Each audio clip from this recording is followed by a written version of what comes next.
In this video, I'm going to reveal to you the 6-can storage method. What this is going to give you and your family is peace of mind. Now, most beginner preppers, as they're getting started in storing up preps for their family, even if they think through non-perishables, they don't think through how all these things go together. But you're not going to be one of those preppers, because in this video, we're going to unpack this method that's going to help you think through not only how to make sure your bases are covered, but to make sure that you have comprehensively thought through this. Again, it's going to give you peace of mind so that you can take this baseline strategy for non-perishables and build it out for further preps in the future. All of that is coming up. All right, guys, so when it comes to thinking through prepping, you need to begin to think through how can you do this in a way that you don't feel overwhelmed. The reality is getting started is super key, and you don't want to just get started anywhere and just started filling up your pantry with a bunch of random things only to have all those things go bad, and then you've got to manage all your expiration dates. It's not even the food that your family actually wants. It's not going to actually meet your needs. So you want to think through this in a strategic way. That's where this video comes in. We're going to look at the 6-can storage method that helps you to think through each of the dynamics of how's your family be prepared for nutrition, and also what is your family going to actually want to eat. And stay tuned, because one of these cans that we're going to share with you in this video, you can actually use in a surprising way when you may have a grid down situation. This has a multi-purpose use. So let's look at each one of these different cans, and I think it'll be really helpful for you for setting up for success, not only for the nutritional side, but also for making sure that your family has what they want and need. All right, so let's start with a huge staple, and that is beans. So when it comes to non-perishable items, beans are just a baseline. You've got to have beans. And the reason why, you can see here on your screen, is they're a versatile source of both protein and fiber.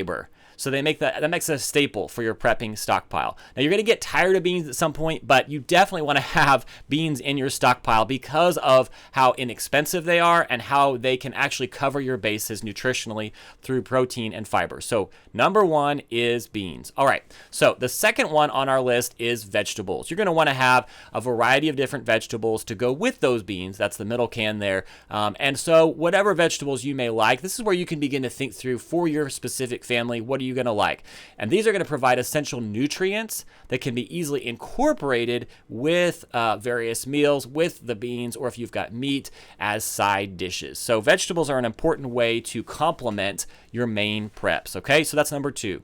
All right, so let's talk about number three, and that is soups. So as you are prepping, you got your beans, you got your vegetables. Another key one that you might probably have thought about is soups. And the reason for that is it's going to bring convenience, but it's also going to, because you can throw this in the pot, you can heat it up, you're ready to go. You don't have to do a lot of extra time. There's going to be moments in a survival situation where you're not going to want to have to think through how to prepare the food. You can just make soup. It's going to bring comfort, nourishment, and also that broth that's in there is going to bring the needed hydration in a various survival situation. All right, let's move on to the next one. Okay, so the next prep that I have for you is tuna. Now, it is important that we think through how to make sure that we've got meat, so that we've got that source of protein and variety of meat or protein, because you're going to get tired of canned beans at some point, and this brings in not only a protein but omega-3 fatty acids. That's going to be really helpful as a healthy option for meals or for snacks. So what we've covered so far with beans, with vegetables, with soup, and with tuna is a really great baseline. And I promised you earlier on this video that I would share with you a way that you can reuse one of these cans in a surprising way. So this is that option. When it comes to survival, tuna cans are actually really versatile, and a lot of people have come up with some really helpful preps. We'll get to those last couple of cans that you're going to want to have in your storage here in a second. Stay tuned for that. But here's how you can use a tuna can. A tuna can be very helpful for a makeshift stove. That's right, a makeshift stove. So this is what that looks like. We'll talk about how to make that very briefly here. So to make a tuna can stove, get 1-inch cardboard strips. You can take any cardboard box you've got, cut them up into 1-inch strips. Doesn't matter the length, but you just need to make sure that they're 1 inch in diameter so it's going to fit inside the can. You need the empty tuna can. And then what you're going to do is begin to just stuff those strips into the can.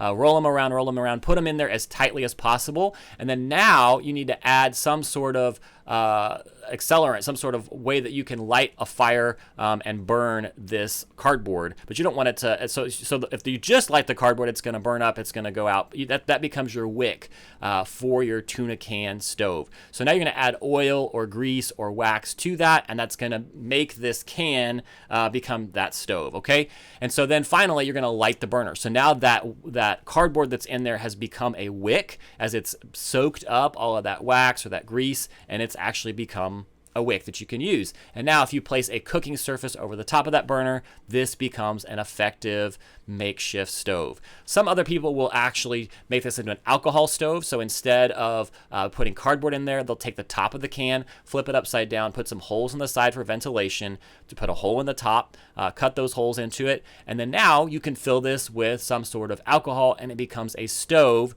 without having to put the cardboard in as the wick, and this becomes another way to use the same option. So pretty cool, right? That you can actually, as you're using these cans, reuse them for this purpose. But let's talk about another of those last two different types of cans in this 6-can method that you're going to want to have, and that is this fruit. So fruit, you're going to want to make sure that you have fruit in your preps. Peaches, pineapple, mandarin oranges. Again, you're going to want to make sure that you pick things that are not only nutritious, but that your family actually likes.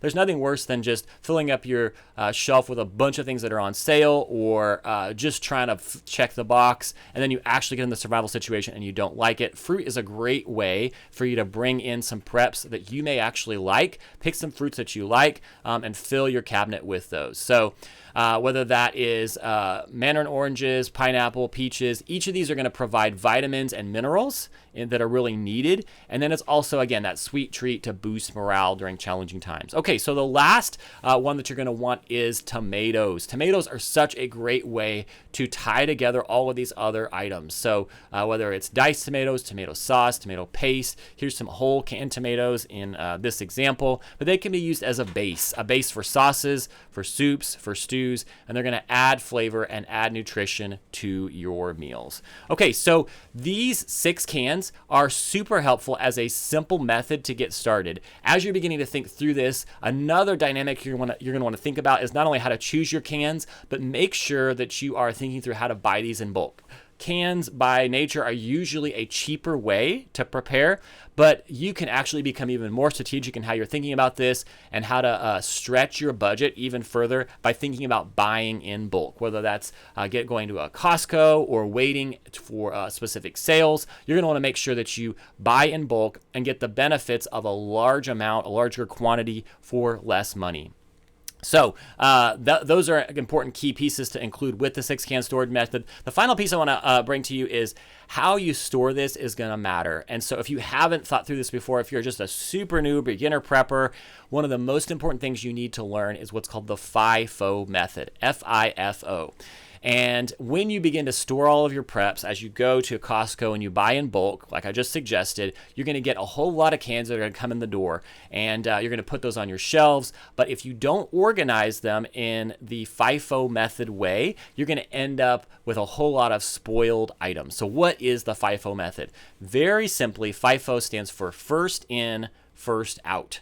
First in, first out. So when you are buying these cans of food from Costco or from the store, you're going to want to make sure that you order the newest cans and put them at the back of the shelf, and bring the cans that you've bought most far back in time. Oldest cans are at the front. And what this will ensure is every time you buy them, you put them at the back, you're going to rotate them into the back and then rotate them forward through your shelf. That will ensure that you don't even have to think about checking your expiration dates at the back of the shelf. You're going to want to check the ones at the front to make sure that you are using them in time, but you don't have to check the ones at the back of the shelf, because you're going to move towards those as you get to them and know that you have them in order of expiration date. So make sure that you not only think through the 6-can storage method, but also use the FIFO method in storing them.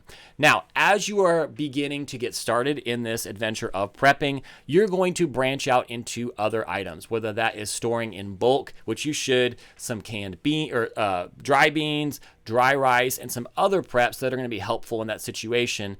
But in this video, what we've done is set you up with a baseline. So as you begin to have these 6 6 different kinds of cans. They're going to give you a comprehensive nutritional approach so that you make sure that your family has the nutrition it needs. You're also going to begin to be able to think, what does your family like and want? And so starting with cans is a really helpful way to begin to think through, what does my family like? What kinds of food would we actually eat in an emergency situation? Make sure that you focus on those. And then as you start with those canned foods, they're going to last a long time. You can now begin to bridge into some other areas of preparedness, whether that is bulk dry storage like pasta, like rice or beans, or you may even begin to adventure into growing some of your own food. But this will help you to start with a baseline of, what is my family like? What are we going to actually eat? What's going to move us towards that nutritional value? And then you can begin to fill in the gaps. Canned food is a really helpful baseline approach to prepping because it's your foot in the door. And when it comes to prepping as a beginner, especially, you need to just get started. More than having everything perfect, having a whole plan, a comprehensive, all in place, you need to just get started. So hopefully this has helped you to get a framework, those 6 types of cans that you need in your preps, so that as you get started, you can go buy them in bulk, so that you can rotate them in, first out, and then that becomes a step into more preps as you walk out this prepping adventure. See you in the next video.